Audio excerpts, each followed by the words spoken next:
Madam, I now move on to the next portion of my speech, and this would be a little bit more fragmented, but essentially it would be based primarily, again, on not collective responsibility, but personal responsibility. There has been a lot of talk about collective responsibility, and I do respect and I do agree that it is important. But what I want to share is that we need to talk about collective responsibility in the context of each person exercising their personal responsibility as well. If we take Skills Future, there's been a lot of praise for that. And I like that. And I don't like to be negative, but unfortunately I am. I am afraid that if we do not run Skills Future properly, then for every $1 billion that we are going to spend for the next 5 years, we are going to have it go down the drain.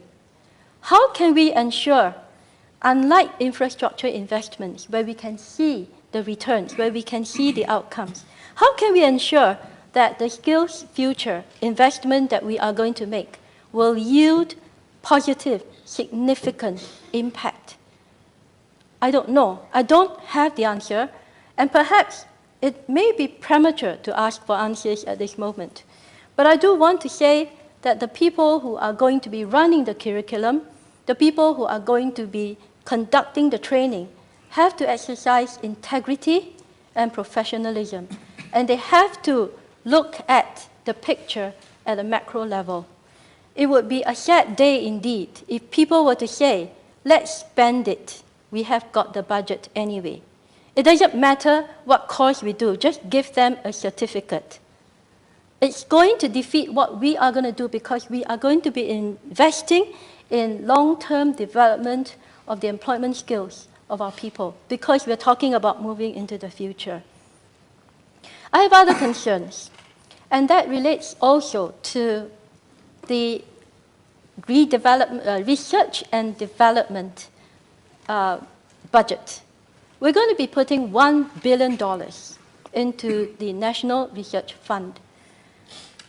It's a good thing.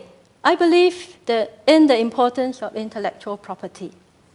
But I also believe that we need to understand the nature of intellectual property very clearly before we work out the KPIs to measure the success of each investment.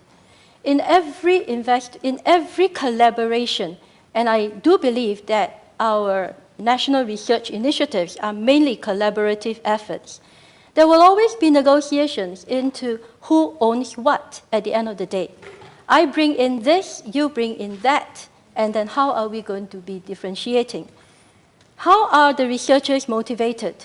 By the production of research papers, or by the production of intellectual property, foreground intellectual property that is of strategic importance to Singapore? How do we ensure that we are able to isolate in our negotiations with our collaborators the items, the desired outcomes that we want? How do we know which parts of the foreground intellectual property would be relevant to us, would be useful for us, would be strategic for us? I do know, again, that the answer is likely to be that the people who run the programs would be the best persons to tell us. But I do also ask that perhaps we may want to exercise a little bit more diligence. I am not sure of the full process that is involved, and perhaps the government can clarify this. But let us